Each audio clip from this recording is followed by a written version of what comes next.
In the oppressive heat of July 1895, White County, Arkansas, was alive with routines that soothed and suffocated its farming families in equal measure. Broad cotton fields stretched out beneath a relentless sun, their furrows dusty and deep, as if the land itself was perpetually bracing for secrets that might one day surface. At the outskirts of these swaying rows, a building sat in silence, the Blood Mill. It was old, older than most could recall, and its name was spoken only in private, usually at night when the darkness pressed against window panes and creaked through the warped floorboards of modest rural homes. The mill had arrived before memory settled, a vanguard of industry promising prosperity and progress, but leaving only dread in its wake. Its broad frame hunched over the landscape, half consuming the sky, and some said the air around it was thicker, less welcoming.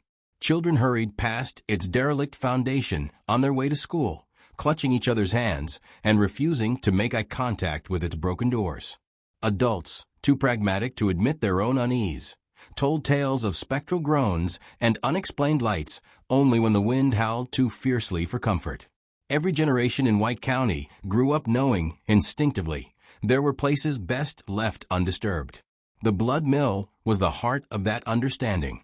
Its legend traveled in whispers, from the market stalls on Main Street to the porch steps, where the old folks rocked long into the evening. It was always the same message: after dark, keep your distance. The mill remembers. The words weren't just superstition. They had the sharp, practical edge of lived experience, the kind that parents impart in the hope that their children will not repeat long-standing mistakes. Most days, the mill seemed to sleep, windows clouded with grime, machinery frozen in rust, a slanting roof draped with moss, as if the earth itself was trying to reclaim what had been built without permission. But after sunset, the sense of slumber changed. The air would suddenly still, and even the most skeptical souls paused when a dog barked at nothing, or when the frogs went silent by the creek. Arkansas's daylight never lasted long enough in midsummer, and for all its brightness, it could not fully erase the mill's persistent gloom. Those who lived closest, families whose properties bordered the woods behind the mill, were most attuned to its rhythms. They heard things. Sometimes it was only the wind threading through half-shattered window frames, but sometimes it was not. There were nights when thin voices seemed to drift from within, unhurried but deeply mournful. The sound mingled with childhood nightmares, and the stories grandparents hadn't quite explained. One such evening, Annie Harper, age 9, watched the sun slide behind the trees, painting the sky orange and purple. The light touched the mill briefly before fading to black. Annie's father, Samuel, crossed the yard and shut the window quietly, locking it, then drew the curtain. "No more staring, Annie," he said gently, the words familiar and resolute. "Darkness stirs things in the old places." Annie nodded, pulling her quilt up to her chin. She had seen the mill in dreams, sometimes monstrous, sometimes merely sad, forever alone. Inside the Harper home, the day wound to a close, dinner time, then chores, then voices winding down into quiet. But outside, the mill dominated everything. Sometimes, neighbors saw lantern light flicker inside, only to vanish. Sometimes, ruts appeared overnight in the earth out back, as if something dragged heavy across the ground. Eventually, curiosity grew into dread, inspiring nothing but silence as everyone turned in for the night. Not everyone ignored the unease. Older boys dared each other to run up and slap the wall after sundown. Most came back laughing, breathless, but some didn't laugh at all, faces pale and eyes wide, refusing to say what they'd witnessed. Those boys kept their secrets and watched the mill with a wary respect. In school, rumor spread as quickly as chalk dust, each version worse than the last. The mill was haunted. The mill devoured stray animals. The mill called to weak-willed wanderers who'd never return. In reality, what happened inside after dark was far simpler and much worse. The Blood Mill stood as a monument not just to Arkansas's history, but its buried pain. In its prime, the building had processed more than wheat, maize, and cotton. It had been a place of lonely men, desperate debts, and deals done in the shadows. Sometimes a worker vanished. Sometimes an entire family left without warning, possessions packed hurriedly. eyes fixed on the horizon. Georgia Martin, eldest daughter of one such family, still remembered the day her father locked their doors and whispered, "It's time to go." When she asked why, he answered without meeting her gaze, "Some debts are too heavy for us here." The family fled to Tennessee, but the memory of the mill clung to Georgia, a shadow she never escaped. She would later write, "Nothing hurt more than seeing how fear could hollow out a man's heart." Back in White County, daily life remained punctuated by reminders. The local pastor included prayers for protection from the old, the wicked, and the waiting. The sheriff made a habit of patrolling the surrounding woods with his lantern, his steps uncertain in the deepening shadows. And every so often, a stranger passing through would pause, glance at the abandoned site, and walk a little quicker, caught by the same disquiet that haunted the residents. Whispers persisted of dark stains found in the earth, and of bone fragments unearthed where the mill's loading dock had once stood. Some men swore the river ran red after hard rain, flooding the fields with blood-tinged water that evaporated before morning. No one investigated openly. To do so would admit the fear, and in White County, survival depended on turning worry into ritual. The blood mill remained, silent yet living, its secrets buried but never forgotten. The town endured by pretending that all misfortunes were the will of God, not the result of generations spent entwined with the shadow of a building that refused to rot and collapse. Only the bravest or the most desperate ever stepped past its warped doors under starless skies. Night deepened and the land fell still.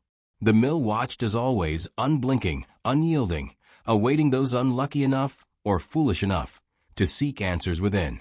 The echoes it kept were not easily silenced. They moved through the families of White County, down through bloodlines and broken promises, carving invisible scars no sunlight could ever heal.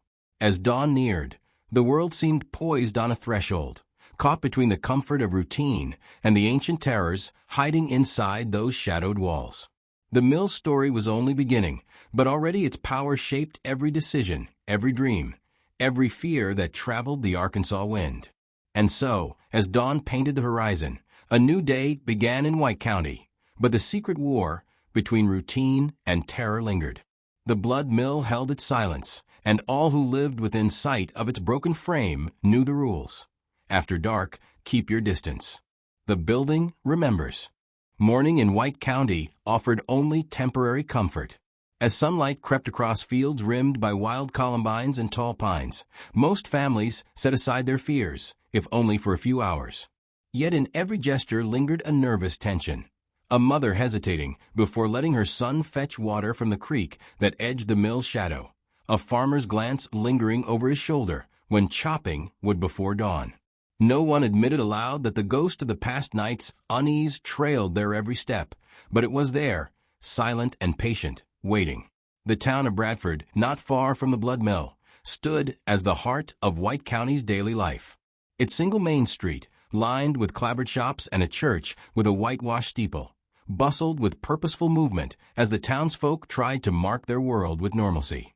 Yet there was no hiding the subtle changes wrought by the mill's legend.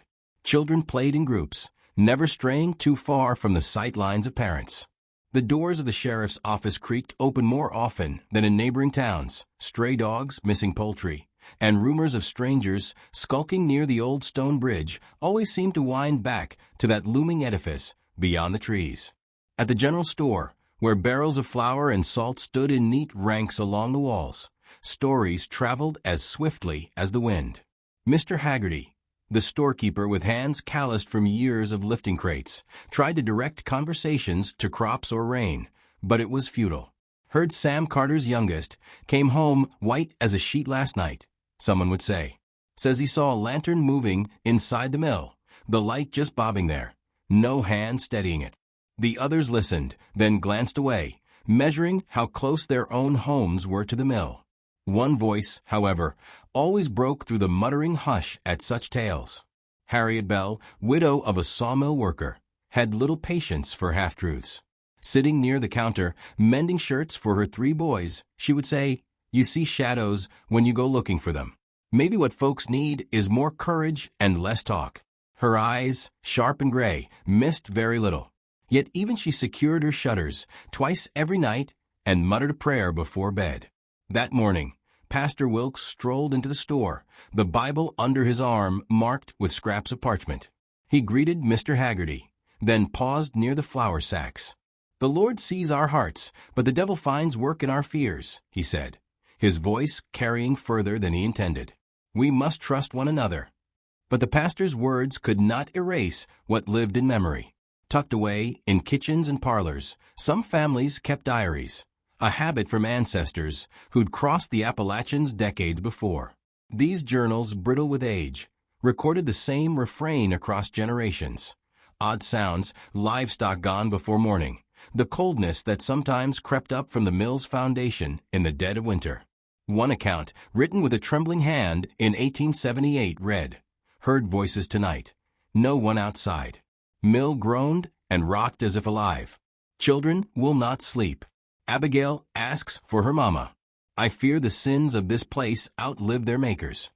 Another passage, penned by a mother whose name history forgot, simply stated, "We live in a house that remembers." This kind of folklore did not disappear. If anything, it grew stronger, woven into lullabies and warnings, shaping the very rules by which children learn the world. Never take a shortcut through the trees behind the mill. Never stay out after the bell's last toll at the church. Never answer a whisper in the dark, even if it sounds like someone you know. The blood mill's hold on the county was not limited to fear. It affected daily choices, where houses were built, where livestock was pastured, which roads were traveled most often. When a local school teacher, Miss Dawson, arrived from Little Rock, she asked why the old creek road was never used.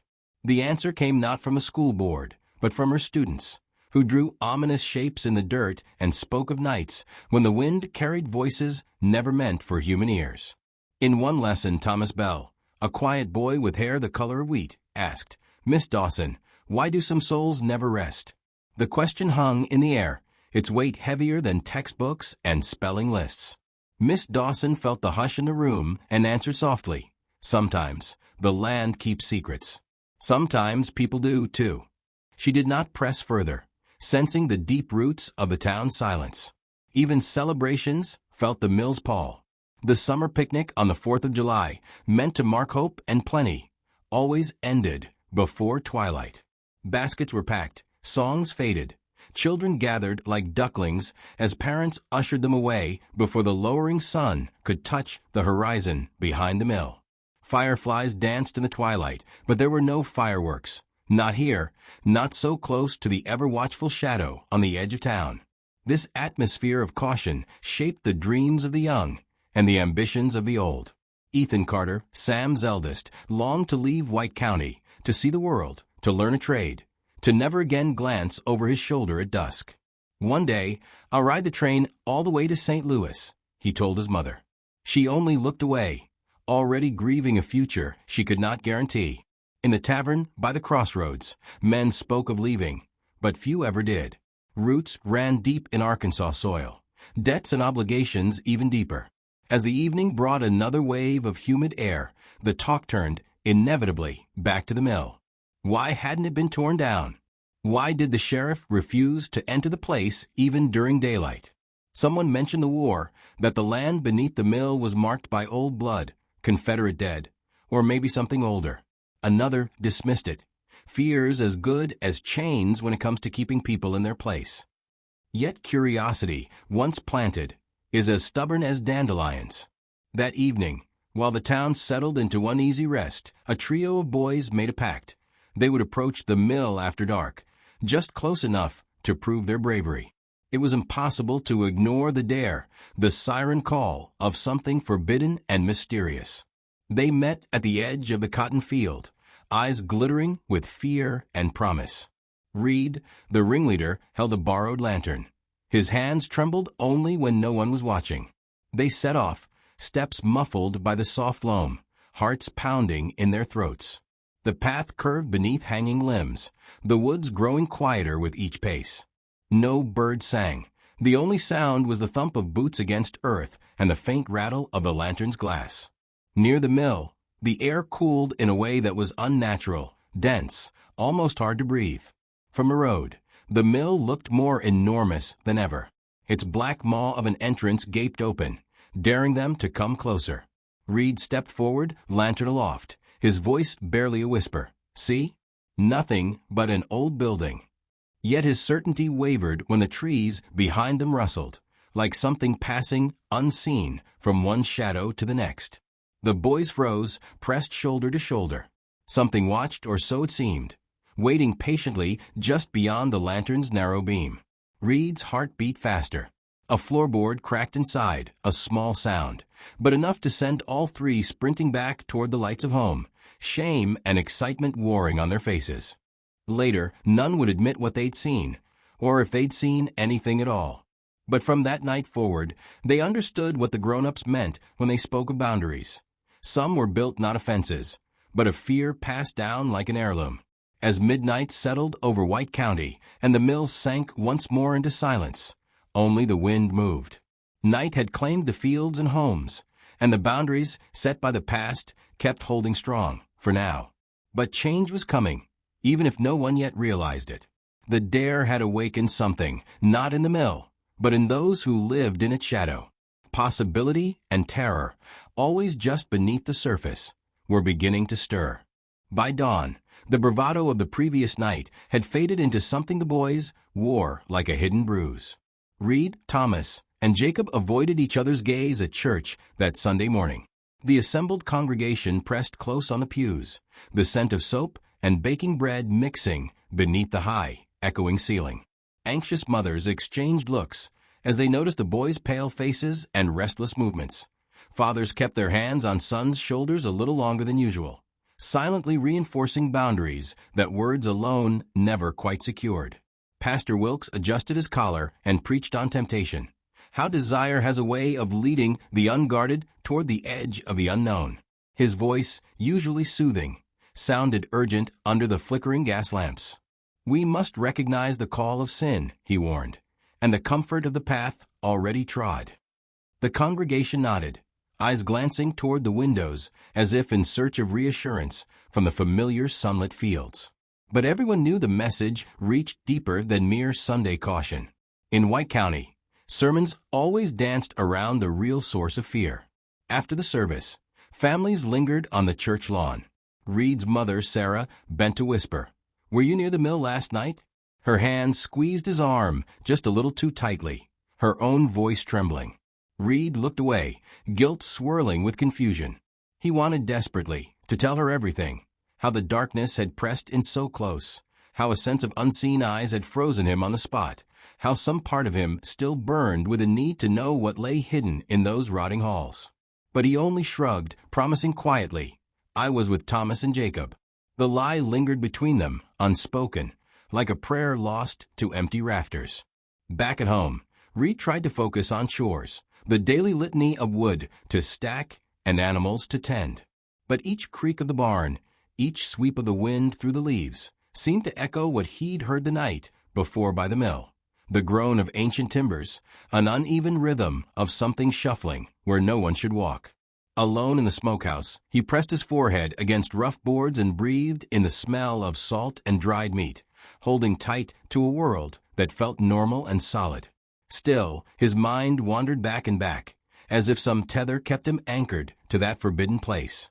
In the center of town, Mr. Haggerty's store became a crossroads for rumor and consolation. Jacob's father barged in before noon, his voice tight. "Saw the boys near the fields last night. They nearly trampled the radishes on their way home." He tried for humor but failed. His worry was too fresh. Mr. Haggerty offered a kind word, passing along a cup of strong coffee, but his eyes kept straying to the shadows outside the store's slatted windows. Stories layered over each other, animals gone missing, gardens disturbed, fences inexplicably broken. Somehow, everything returned to the mill, as if even the smallest misfortune clung to its orbit. Miss Dawson, the schoolteacher, walked by with her basket.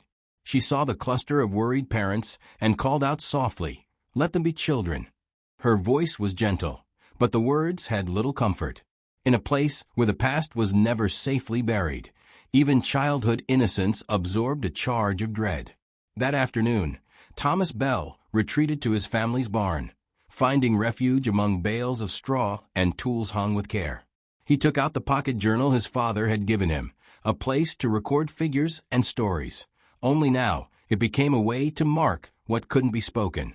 His entry was shaky, heard footsteps. Not ours. Cold, like behind the church in winter. Wanted to run. Didn't look back. He snapped the journal shut and tucked it deep inside a feed sack, determined to hide it from his mother, from everyone. Jacob was less careful.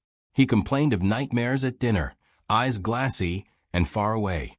His father barked, "Enough of that talk," and Jacob fell silent, fork moving listlessly across his plate. The silence in the house thickened as darkness approached, heavy with the weight of things left unsaid. Meanwhile, Harriet Bell continued her careful watch over the younger boys, shooing them back from windows as dusk bled across the sky. She lit an extra lamp that evening, letting its warm glow pierce the corners of their small kitchen. "We'll sing tonight," she declared, leading them in old folk tunes that carried through the walls like a promise. Each note was a shield, delicate but real, against whatever might move outside. But there were others who did not seek safety in song or silence. 3 farmhands, emboldened by whiskey and a warm night, laughed off the rumors and boasted loudly at the tavern. "Only what we bring with us can hurt us," insisted Bill Hollis, pounding the table with his fist. The others nodded, raising glasses in defiance, not just of the stories, but of their own restless fears. They swore they'd spend a night in the mill itself, calling each other cowards if anyone flinched. "We'll come back with proof. Some broken-down tools, a piece of timber, anything to show our wives it's just another building." Their laughter lingered uneasily as they kicked open the tavern's swinging doors and strode out into the twilight. Word spread quickly, as it always did in small towns. By the time the moon rose above the pines, half the county buzzed with anticipation for the men's return. Some waited with brewing pride, eager for their skepticism to be rewarded. Others prayed silently by shuttered windows, unnerved by the foolhardiness of challenging old ghosts. Inside the mill, the darkness was absolute. Floorboards groaned underfoot, their patterns of decay invisible in the blackness. The farmhands pressed deeper, lamp sputtering. Spiderwebs brushed their faces and cold air curled around their ankles, rising from broken stone beneath sagging beams. The men called out jokes and taunts at first, but their voices fell flat, swallowed by the silence. Near the back wall they paused, listening. Was that a sigh or mere wind? Was that movement in the rafters or just their own nervous imaginations climbing to fever pitch? When they emerged near dawn, their faces were drawn and pale. They said only that it was nothing, spat in the dirt, and stumbled back toward the road. Yet they never entered the mill again. Their laughter at the tavern grew quieter in the weeks that followed, and they found new reasons not to pass near the old building, not even in broad daylight. They would not speak of what they'd seen or hadn't seen inside those walls. Summer wore on. The corn grew tall, and the river ran thick and slow. Life persisted in its stubborn, determined cycles, as the townsfolk tried again and again to box their fears into rituals. Prayers, chores, curfews, gentle lies told to children. But in every gesture and every word, the presence of the blood mill pulsed, a silent partner in the lives of everyone who called White County home. Beneath that stillness, the boundaries were shifting. The boys who once trembled in the shadow of the mill now felt something new, the first stirrings of defiance, the fragile hope that understanding the past might lead to freedom from its grip. In the older ones, a silent resolve was building, a wish to confront what previous generations had buried, to see for themselves the truth lurking in darkness. The mill watched, patient as always, its secrets held close. But in the hearts of White County's youth, the silence was beginning, however tentatively, to break. The days that followed carried a simmering energy, as if the entire county were waiting for a storm that never quite came. Chores and harvests filled each hour, but memories of the farmhands' hushed return from the mill sharpened the sense of something unresolved. Adults tried to carry on, grim determination masking the anxieties that crept in as shadows lengthened. Yet beneath the steady rhythms of plowing, mending, and Sunday worship, a restlessness swelled, a growing desire to learn what truth, if any, lay behind the mill's reputation. Ethan Carter felt this most acutely. Now 16, he was old enough to help with the heaviest loads, but young enough for curiosity to outweigh caution. His father's warnings had failed to quiet the questions that gnawed at him. Each morning before sunrise, as he led the mule team past the distant outline of the mill, he caught himself staring at its warped silhouette and wondered about secrets left behind by men who'd once worked those creaking floors. He began asking questions, quiet ones, saved for moments when his father's guard dropped. Why did so many families leave years ago? Did anyone ever find out who started the stories? But Samuel Carter had grown skilled at sidestepping, his answers tight and brief. Change comes. Folks move on. It's just the way of things, Ethan. Don't stir what's best left sleeping. His voice was not unkind, but it ended all conversations. It was at the schoolhouse that Ethan found a kindred spirit in Sarah Dawson. She was the youngest teacher the town had seen, her upbringing in the city a curiosity to the children, and her willingness to listen set her apart from the stern instructors of the past. In the lull between lessons, Ethan approached her with his questions, not just about arithmetic or literature, but about history, legends, and truth. Miss Dawson understood what he sought, sensing in him the same hunger that had driven her across miles to this quiet place.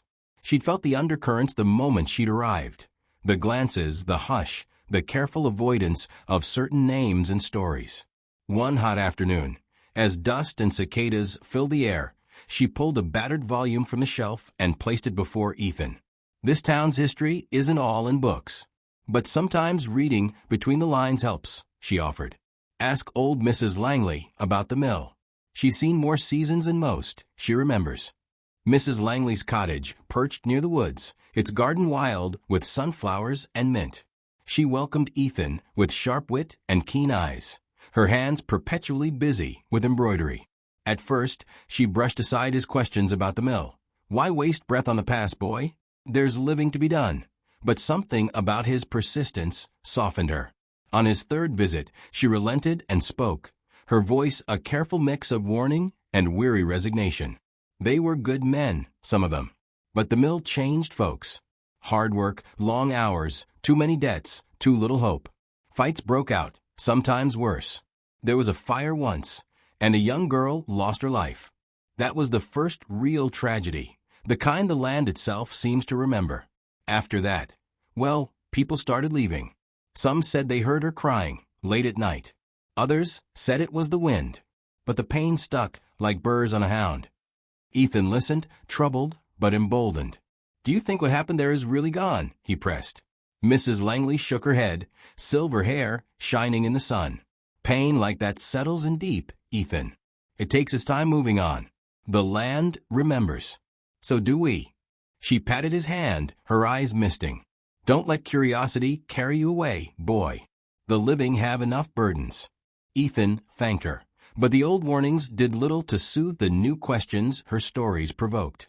If the mill's darkness sprang from wounds and sorrow, not otherworldly evil, perhaps truth and remembrance could be tools for healing. That night, as thunder rolled gently on the horizon, Ethan made a promise to himself that he would return to the mill, not under cover of childish dares, but with purpose, a light to chase out the old shadows. Meanwhile, the rest of the town was growing restless in more subtle ways. Reed found comfort in the company of his friends, but his demeanor had changed. A seriousness had rooted itself in his posture and speech. Thomas tried harder than ever to please his parents, responding quickly to every chore, as if salvation lay in routine. Jacob, though, withdrew, nights troubled by dreams he refused to recount. Each boy, in his own fashion, was forever marked by their brush against the unknown. In the grown-ups, unease bred argument. Neighbors who once leaned on each other now bickered over property lines and borrowed tools. Patience thinned. Tempers flared. Even Pastor Wilkes's sermons, once gentle, became sharper, urging forgiveness and unity while betraying his own exhaustion. At dinner tables and across garden fences, the same question persisted.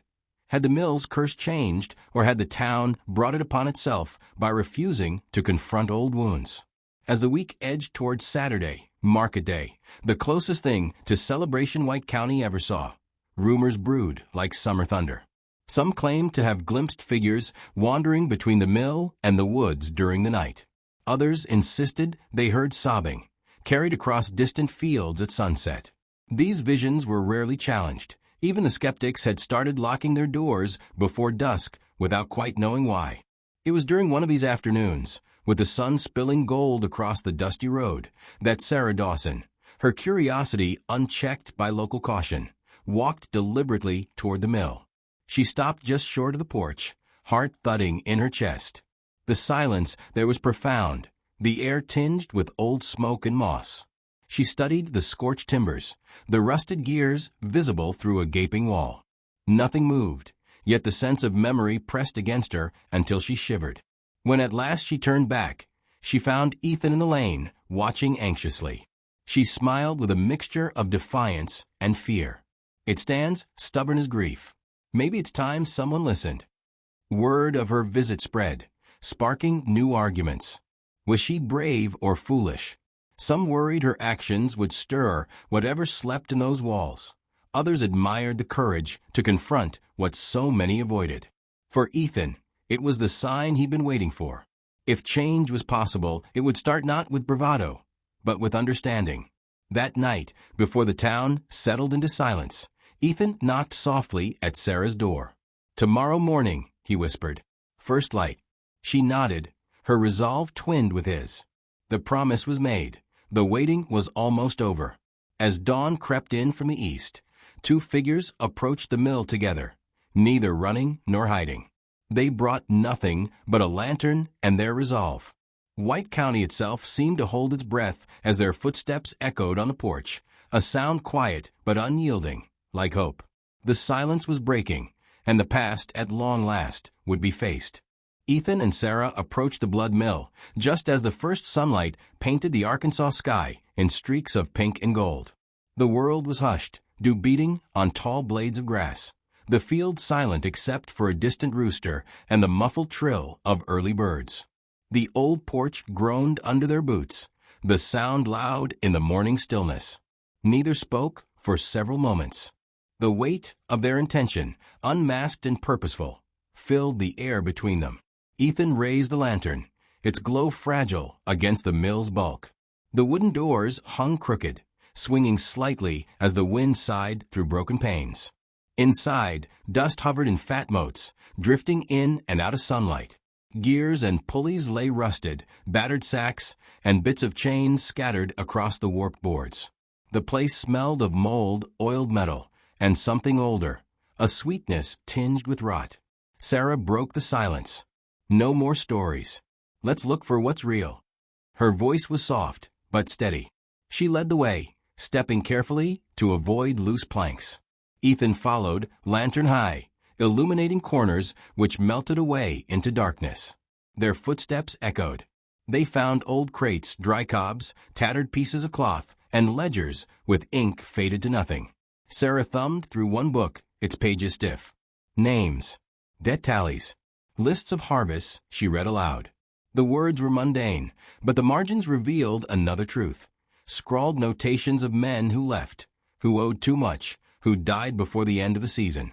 Here, the mill told its story without malice, just the slow, steady erosion of lives worn thin by work and want. Ethan knelt by the largest machine, tracing a groove in the iron. "My uncle worked here," he murmured. "Pa said it gave him a cough that never left." Sarah glanced at him, feeling the old ache settle in her chest. No ghosts, just memories and the harm we forget to name.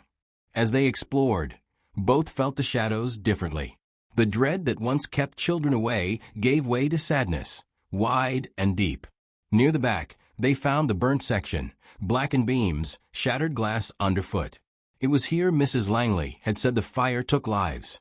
And here Ethan bent down, touching the scorched floor with reverence. So much pain, and not just stories chasing the wind. They sat together, letting the silence fill the space. Sarah whispered, "If all these secrets stay hidden, we'll keep turning away from each other forever." The words trembled between them, an admission, a challenge, a hope.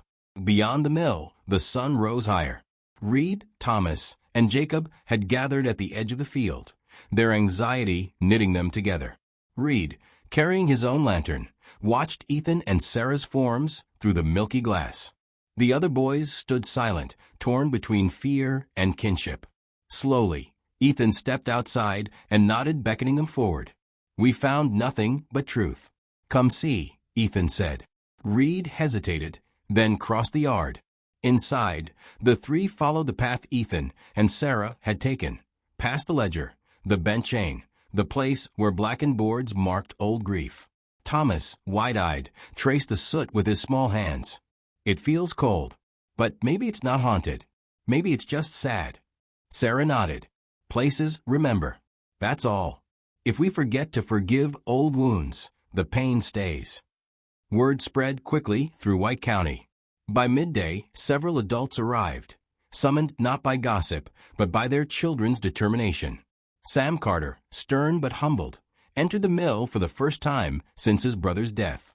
Harriet Bell watched her youngest stand quietly in the burnt section, a look of peace replacing the fear she'd seen for so many nights. Gradually, a hush settled. The mill was no longer a monster lurking at the edge of town. It was a place of sorrow, yes, but sorrow that belonged to everyone, that could now be named and mourned. Pastor Wilkes arrived, Bible tucked beneath one arm, and kneeled amidst the dust. He spoke a brief prayer, steady and kindly, asking peace for those who suffered and wisdom for those who remained.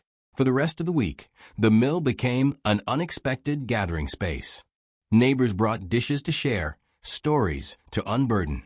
Old wounds found air and attention. No longer was darkness the best shield. Daylight brought the courage to face what was buried. Some tried to mend what could be repaired, straightened boards, replaced windows, swept the floors. Others simply sat together, talking into the long evening. Laughter began to echo in the rafters, and once or twice, music drifted up from a harmonica as sunset pooled behind the old roof. The oldest among them, Mrs. Langley, placed a bouquet of sunflowers by the burnt beam, a gesture of remembrance, her way of saying goodbye to the pain that lingered. Sarah and Ethan watched and felt a quiet sense of hope. In homes that night, parents thanked their children for their courage. Dread subsided, but respect remained, a new kind of boundary, one built not on fear but acknowledgement. The mill no longer held power through secrecy. It gave up its ghosts and became, simply, part of the landscape. As twilight fell over White County, Ethan stood outside the mill with Sarah, watching lanterns flicker in the growing dusk. He remembered what Mrs. Langley had said, "Pain like that settles in deep." And he realized together they had begun to lift something heavy, not for themselves alone, but for all those who would call this place home. The blood mill's legacy changed, its story retold not as a warning, but as an invitation to bear witness, to forgive, and to root new strength in the soil where sorrow once thrived. The mill's transformation resonated across White County, but relief was not universal. In some hearts, release from fear felt unfamiliar, like stepping onto a road with no clear direction. For days, the town hovered in a tentative peace, neighbors testing the boundaries of their new openness.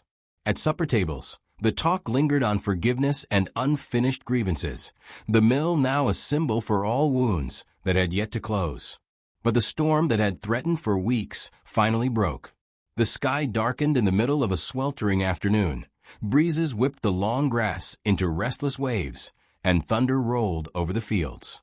As rain pounded tin roofs, families huddled indoors, remembering lesser floods, and hoping the new sense of unity would not dissolve under the first challenge. The blood mill, repaired and repurposed, became a temporary refuge for livestock as the creek overflowed and roads turned to mud. Inside the mill, Sarah and Ethan organized neighbors to shore up weakened beams and spread hay for the displaced cattle. The old building groaned in the wind, but its walls held.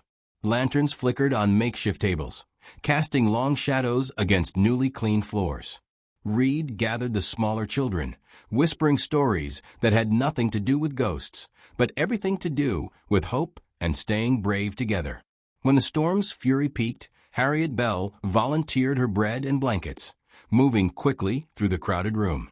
Thomas offered his harmonica, filling anxious moments with soothing melodies.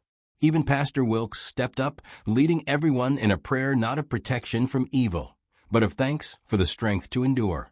The mill, once feared, was now a source of comfort and resilience. Pain had been acknowledged, and in its place a new solidarity formed. Outside, lightning split the sky, an epic drama mirrored by the smaller struggles waged indoors. Children whimpered, parents fretted over battered fence lines, and the carter mule refused food. Ethan's father worked shoulder to shoulder with Mrs. Langley, both of them intent on reinforcing the south wall before the next wave of wind struck. Their hands, rough from years of labor, moved with purpose. This time, no one was alone. As night descended and rain softened to a drizzle, the mill began to hum with small acts of kindness. Dishes were washed and shared, wounded animals nursed, frayed tempers soothed by a neighbor's patience. Stories filled the space, a blend of old memories and new dreams. Jacob, the youngest among the boys, recounted days spent fishing with a grandfather now gone, weaving memory with hope. Yet, for a handful who stood closest to the mill's secrets, the storm brought another kind of reckoning.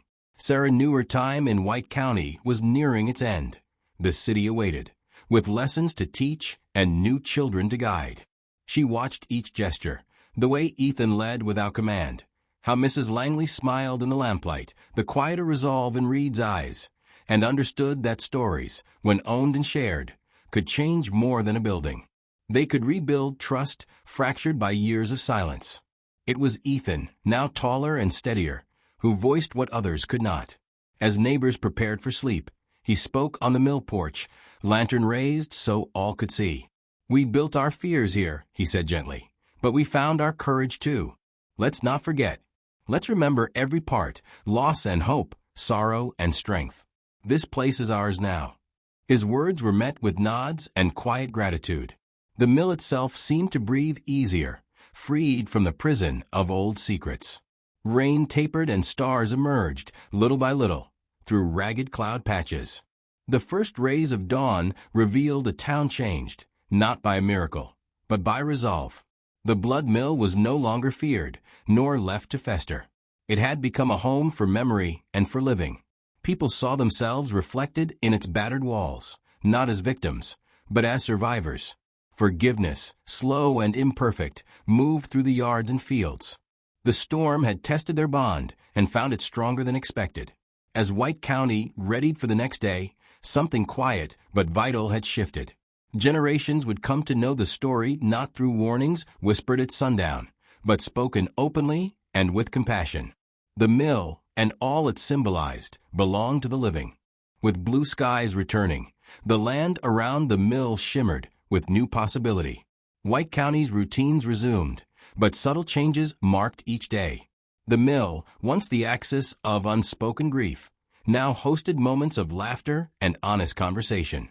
Its walls, scrubbed by rain and softened by shared memory, lost some of their former menace, becoming instead a reminder of the power found in facing what once was feared. Ethan took on more responsibility, helping neighbors with repairs as the fields dried. His voice held a quiet conviction, shaped by what he'd lived and learned inside those shadowed walls. Other boys and girls, once drawn only by curiosity or bravado, now wandered by the mill freely, sometimes pausing to run their hands along sun-warmed wood, feeling pride rather than dread. Sarah kept a watchful presence during her last days in White County. She gathered a small group, Ethan, Reed, Thomas, and even Jacob, and invited them to write their own accounts of the mill.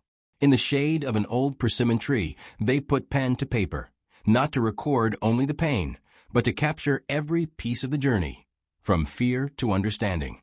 Their words formed a new legend, a communal story, owned by everyone, meant to be passed along not as a warning, but as a testament of what truth could do. Pastor Wilkes read their accounts aloud at the end of summer service, his voice strong where it might once have trembled. May we always remember the cost of silence and the gift of forgiveness, he intoned. Let no wound, old or new, flourish in the dark. The congregation listened with reverence, recognizing their own struggles and hopes reflected in the story woven by their children. Harriet Bell, usually so reserved, found herself laughing more freely with her neighbors. She told Sarah, "I kept my boys from this place, thinking I could shield them from hurt. Maybe all I did was hide them from healing." Sarah squeezed her hand. Together, they looked across the fields, where the mill now stood as a beacon rather than a threat. Time, slow but sure, knit these transformations into the daily fabric of White County. Sunday suppers lingered longer. Gardens were tended in the company of friends, and for the first time in decades, the new school year included a field trip to the old mill. There, amid beams still blackened by long-ago fire, students learned not to shun the past, but to embrace its lessons. Ethan, now recognized for his quiet leadership, joined Miss Dawson for tea on her last evening. They spoke of futures, his uncertain but wide open, hers threaded with both sadness and hope for the children she left behind. "Promise me," she said as night fell. "Promise you'll keep building truth here." He nodded, feeling the weight of inheritance and the gift of trust. On her final morning, Sarah walked once more to the mill, Ethan and several townsfolk at her side. As the sun rose, she pressed a slip of paper, her own account, between the pages of the recovered ledger. "Let's remember, so we don't repeat," she said. "Forgiveness is work, but it's worth it." The crowd stood quiet for several moments, absorbing her words, the air thick with gratitude and the fresh possibility of all that forgiveness might yield. Some cried, others only smiled, lost in personal reckonings. Even the oldest doubters felt their burdens lighten. As the day wore on and Sarah's train chugged out of White County, the people she left behind found their routines transformed. Fear no longer ruled sundown. Stories no longer whispered. The field, the river, and especially the old mill had become a map of trials endured and wounds at last given names. Ethan watched the sun slip behind the mill's repaired roof, knowing the story had changed him, changed them all. White County's silence had been broken, and in its place, threads of forgiveness bound together something sturdier than any superstition. A community, reborn by its willingness to forgive and remember. The heat of late summer pressed down on White County with new purpose, as if nature itself sensed the shift in spirit. The old routines resumed. Farmers waking before dawn, children trailing barefoot through dewy grass, merchants opening shutters to let in heavy light. Yet the mill, once a silent boundary dividing past and present, had become a silent witness to all that now unfolded. Its presence, both gentle and formidable, had settled into the landscape like a stone in a river, no longer a source of fear, but of strength. Days after Sarah's departure marked a turning point for Ethan Carter. With Sarah gone, the story of the blood mill belonged to him and those who remained. The responsibility was heavy, yet filled with hope. Ethan woke earlier than ever, mind whirring with ideas, repair projects to finish, accounts to organize, gardens to tend, promises to uphold. His father noticed the change, offering him the family's ledger, a book once reserved for debts, now destined to hold new futures. The town, united with cautious optimism, gathered for the annual harvest, an event both celebration and adjudication, where fields were weighed and hard decisions made. This year, the gathering would be held at the mill for the first time in living memory. It was a statement, clear and necessary. Their history would no longer be shut away or left unspoken. Ethan stood beside the old timber entrance as farmers, their families, and curious onlookers arrived, arms loaded with apples, corn, quilts, and patchwork baskets. The crowd was larger than ever before. Inside the mill, Harriet Bell organized the food with practiced efficiency, her boys helping beside her. Reed set up benches so neighbors could rest. Thomas and Jacob prepared spaces for games and music, transforming the once haunted hall into a place of joy. The laughter of children ricocheted off the planks, blending with the smells of pie and roasting meat. The mill's vastness lost its echo, filled instead with a chorus of living voices. Ethan made rounds, greeting each guest, sharing stories both old and new. He listened carefully, aware that among the lightness, deeper reckonings lingered. Many families, for all their smiles, still carried pains born not in the mill, but in years of hardship, disputes over land, secrets unshared, mistakes unatoned. He resolved to address these openly, believing forgiveness would come not only through facing the mill's past, but by healing what hobbled the community today. As dusk approached, Ethan climbed atop a sturdy barrel and called for silence. The hum of conversation faded. "We gather here as our parents and grandparents once feared to do," he began, voice steady and clear. "This mill witnessed great sorrow, but no more than any of us have known in our own hearts. What we do today is not just celebration, it is reckoning. Let us speak, let us remember, let us forgive." At first, silence pressed back. But then Harriet Bell, after a heart-stopping pause, cleared her throat.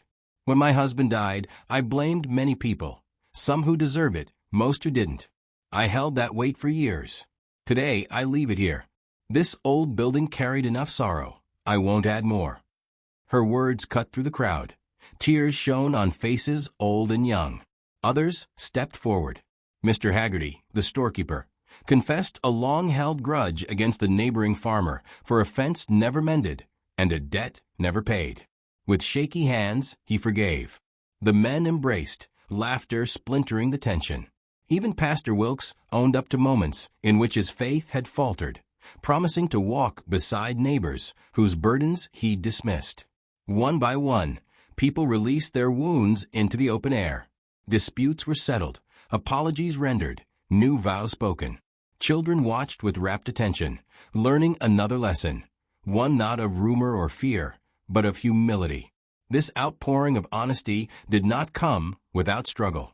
Some found forgiveness easy, others choked on words or abandoned attempts entirely, choosing silence for now. Ethan respected them, knowing healing often lagged behind the first brave step. He understood, as Sarah had taught, that time and intention would do their slow work. As twilight bloomed, music rose, a mix of fiddle and harmonica, voices layered in song. Harriet's sons led a round of old folk tunes, and the crowd joined in, the mill's rafters amplifying every note. A bonfire was lit outside, flames painting faces with unlikely warmth. Friends and strangers mingled, stories replaced rumors, and the spirit of the harvest took hold. Laughter twined together with tears. A new tradition was born. In the glow, Ethan found himself beside Mrs. Langley. The elderly woman watched the dancing children, her hands folded in her lap. "I always hoped for a day like this.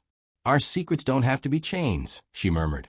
Ethan knelt beside her and asked, "Do you forgive the mill, Mrs. Langley?" She smiled, her eyes moist with memory. "The mill was never the enemy, Ethan. Fear was. Today we choose something else." Midnight crept close, but few wanted to leave. The mill, now buzzing with hope, seemed to shelter its guests as family, not captives. Stories and laughter pierced through the last chains of secrecy. Some guests lingered outside, sharing memories under a ceiling of stars. Others walked the newly mended halls, finding peace in the rhythm of passing footsteps. At the edge of the bonfire's light, Reed gathered Ethan, Thomas, and Jacob. They spoke quietly, voices barely audible over the music. "It's different now," Reed commented, coloring his words. "Like something heavy finally moved." Thomas added, "I think we're part of something bigger, not just fixing an old mill, but fixing all the things that went wrong before." Jacob nodded. "My nightmare stopped 2 days ago. It's like the fear left when Sarah did." Ethan looked out at the faces illuminated by firelight.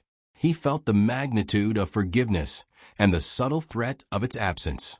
"What happened here is only a beginning," he said, voice tempered and wise. "We'll keep remembering, keep forgiving. That's how we stay strong." As fatigue drew the night to a close, the guests departed in pairs and small groups, the valley echoing with a collection of hopeful farewells. The Carter family paused inside the mill before heading home, Ethan's father squeezing his son's shoulder with pride and gratitude. Harriet walked her boys along the moonlit path, promising they would return next year. Mrs. Langley, supported by Pastor Wilkes, left a final gift, a hand-carved stone at the mill door, marked with a single word, hope. Ethan remained. He walked the mill's halls, lantern soft in his hand. He recalled Sarah's lessons, that history must be faced, wounds named, forgiveness extended. He vowed, as the last embers smoldered on the breeze, that every story whispered in fear would be spoken aloud, that every wound could mend. The dawn that followed was like no other. White County awoke to the aftermath of honest reckoning. Fields glimmered with promise. Faces reflected relief. The mill, once a monument to secrets, had given rise to a community made whole by its courage to forgive. Now, as the harvest season waned and autumn prepared its turn, Ethan and his friends looked ahead. Their burden was shared, their pain named and soothed. White County was a place not just of history, but of healing, a living testament to what memory and forgiveness could achieve. Autumn settled in over White County with gentle authority, golden leaves spinning in slow circles across fields and riverbanks. The energy of the harvest festival lingered, like a fresh breeze in every conversation, carrying memories of unity and new beginnings. The mill had become central in daily life, not as a dark legend, but as living proof of what a community can endure and transform. Ethan, now a figure of quiet respect, settled into his role as caretaker and historian. He rose early to sweep leaves from the mill steps, joined many mornings by Harriet Bell and her boys. Harriet, always practical, had organized a weekly breakfast in the mill, open to anyone who wished to share food or stories. Neighbors arrived with casseroles and jam, old family recipes, each dish carrying some imprint of the mill's history, transformed from burden to celebration. Work shifted with the season. Reed, Thomas, and Jacob helped Ethan repair the old fence behind the mill, their laughter and arguments blending easily with the crunch of branches beneath their boots. Some days, they paused to reflect on how much had changed, how silence had been replaced, how they no longer felt the urge to prove bravery through dares and risk, but through honesty and kindness. At school, Miss Dawson's absence lingered, her influence felt in the new teacher's gentler approach and in lessons layered with local stories. The children's written accounts of the mill were stored in the schoolhouse with pride, a testament to the power of truth and reconciliation. Mrs. Langley visited often, reading the stories aloud to younger students, each word stitching another thread of strength into the county's foundation. The adults, too, found renewal in old relationships. Mr. Haggerty and his neighbor, once estranged over forgotten debts, partnered to stage a small autumn market in the mill's yard. Fresh apples, pickled onions, hand-woven baskets, and carved wood-filled makeshift stalls. Harriet coordinated music, her boys and their friends playing harmonica and banjo on an impromptu stage. The crowd clapped along, smiling easily in the day's warm glow. Pastor Wilkes drew from the mill's transformation in his sermons, guiding his listeners through reflections about memory, responsibility, and forgiveness.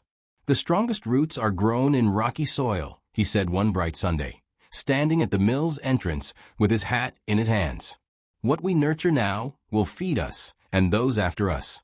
The old wounds may be healed, but the lessons remain. Let the mill always remind us, not just of fear, but of forgiveness and the strength in honesty. As leaves gathered and the wind grew sharper, the mill entered its own season of renewal. Community meetings often took place in its main hall, discussions flowing more freely than ever before. Arguments were settled with patience, not pride. Apologies were given without expectation of shame or retribution. Even those who held out against forgiveness began, little by little, to let go, sometimes in awkward conversation, sometimes in silent tears beside an open window. For Ethan, the sense of legacy deepened. He began compiling an account of the mill's history, drawing from diaries, stories, confessions, and the new records offered by friends and elders. Together with Reed and Thomas, he mapped the mill's transformations, the places once feared, now gathering points for laughter and hope. He found joy in small victories, a repaired tool, laughter over breakfast, a handful of letters from Sarah in the city filled with pride for White County's courage. Change revealed itself in unexpected ways. Jacob, who had struggled most with nightmares, discovered new confidence, helping others with chores and listening to their stories. "I used to only think of the mill at night," he told Ethan one crisp morning. "Now I think of it whenever I see people together and happy." Fear helped no one. Forgiving did. As the first frost threatened, the town prepared for winter. The mill acted as a storehouse, neighbors pooling extra supplies: flour, salted meat, apples, wool. Harriet organized a quilt-making day, transforming scraps into patchwork blankets, which would keep families warm through the coldest part of the year.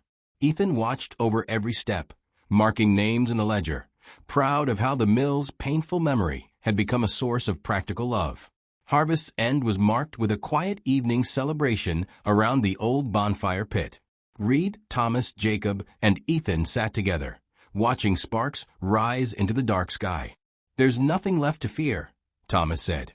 "Just things to remember, and things to build." Ethan nodded, heart full but steady. "The mill won't ever be what it was. That's all right. We're different, too. Better." They sat without speaking, feeling the truth settle around them, the sense that everything they'd been through was not just a chapter, but a foundation. From old roots, new life had sprung. Neighbors lingered late, sharing quiet words and gentle laughter.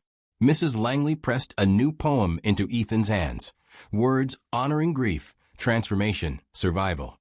He read it aloud to the group. "We are not the sum of what we fear, but of what we choose to tend. Through mill and memory, root and wound, we find ourselves made whole again." As night deepened and everyone parted for home, the mill stood tall beneath the moon, a beacon of renewal, proof that histories hold can be transformed by the courage to forgive and the will to change. And so, as the first snow whispered at the edges of White County, Ethan and all its families prepared for the future. The story of the blood mill was no longer a cautionary tale, but a mark of strength, woven into every routine, every bond. The roots ran deep, but now, at last, they bore the fruit of renewal. Winter draped White County in solemn white, the first snows transforming every angle and crevice into something new and hushed. The mill, once a foreboding structure lost to nightmare, now shone at the edge of each day, redefined by the warmth and humanity it sheltered. Icicles stretched from its roof, sparkling in the morning light. Neighbors traced familiar paths through the drifts, boots leaving patterns that led, almost always, to the mill doors. Ethan found peace in winter's quiet. Inside, he tended the fire for those who came to share stories, read, or simply rest in the golden glow. The interior, scented with pine and baking bread, became a sanctuary from January's bite. Reed and Thomas carved wooden toys for the youngest children.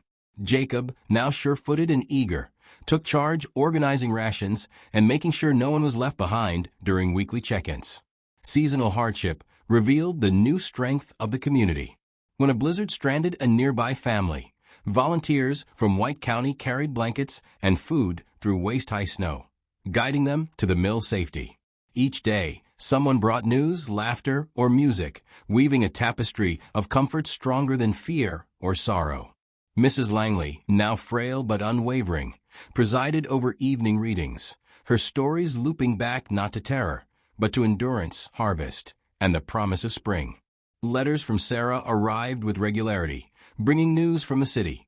She had shared the tale of the blood mill in her classroom, inspiring children frightened by their own ghost to talk, write, and connect.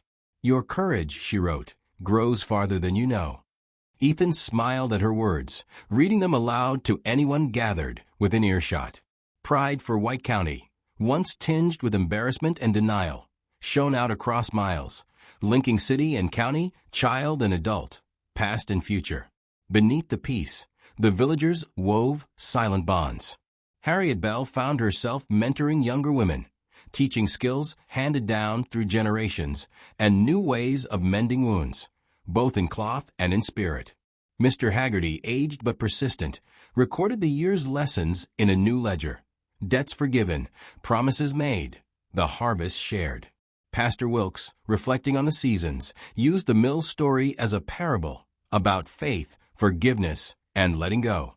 Late one evening, as wind howled beyond thick walls, Ethan brought together the small circle that, months before, had broken the mill's curse. Reed, Thomas, Jacob, and Mrs. Langley, joined by Harriet and Pastor Wilkes.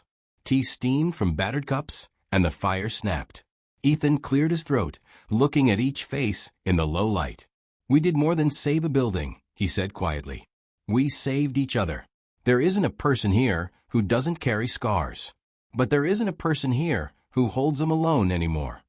Silence settled before Mrs. Langley spoke. Her words were thin but strong. "We honored memory. But you children taught us something we never learned. You taught us to speak aloud and to let it go." Thomas, now taller, more at ease, nodded. "We'll remember the truth, and we'll remember how to start again. When others come with pain, we'll welcome them." Outside, the wind eased. Reed, and even Jacob, laughed in gentle relief. The horror that once defined winter's edge no longer pressed into the walls, no longer echoed in dreams. It had transformed, made bearable by kindness, understanding, and ownership of the story. As the season turned, word spread about the new White County. Curious visitors arrived in spring, family from other states, travelers passing through. Instead of shunning the mill, townsfolk welcomed newcomers inside, proud to share the history, inviting them to breakfast, to listen or contribute a memory to the growing collection. The mill became a living archive, each person adding to its lore. The annual spring planting brought a new ritual. At dawn, the villagers gathered within the mill, sharing a moment of silence for the old wounds, then stepping outside, scattering seeds in the thawing ground around the building and down the valley. Each handful dropped into earth was a promise that what once rooted in fear would give way to hope, nourishment, and connection. Over time, children who'd grown up running in terror from the mill raced down the valley with laughter, their games looping in and out of the open doors. The first wildflowers of summer found a home in the cracks between the stones. The river ran clear, unburdened by night sounds or old rumors. There were other hardships, other losses, illness, crop failure, the occasional argument, but the town met each with the same resolve: truth, compassion, and unity. Ethan continued documenting all of it, page after page. He was no longer a boy peering nervously at darkness, but a man shaped by the choice to confront it. The future stretched before him, uncertain, but no longer marked by secrets or fear of the past. Some days, the ache of old wounds returned, shadows at the edge of sleep, but he met them with the same promise made on that first morning in the mill. No pain left unnamed, no history left unspoken. As another year completed its turn, the mill became a beacon beyond even White County's borders. Its story, once shrouded in small, traveled far, carried by those who had learned that forgiveness is never weakness, that memory is best held in shared hands, and that a community's strength lies not in forgetting sorrow, but in transforming it. On the mill's stone threshold, the word hope remained, worn smooth by passing feet and curious fingers. It was a mark and a bond, a reminder whispered through every generation that no secret, however horrifying, need outlive the courage to name and heal it. And so White County endured, not untouched by pain or immune to hardship, but defined by a light that never left, a willingness to gather in the darkest times and, together, shape a future worthy of remembrance. The blood mill, once feared above all else, stood, etched with memory, alive with laughter, and radiant with redemption, as proof that even the deepest wounds can yield to the quiet work of forgiveness, and that in the heart of every gathering, a new hope can always take root. Every family hides secrets, some so dark they should never see the light of day. Here, we open the doors to those shadowed pasts, uncovering hidden crimes, silent pacts, and stories that echo like ghosts through the halls of memory. If you've made it this far, it means you also carry that forbidden curiosity. So don't hesitate. Subscribe to the channel now, turn on the bell, and follow our next revelations. Because every day, new secrets emerge, and only those who dare to face the truth remain to hear them.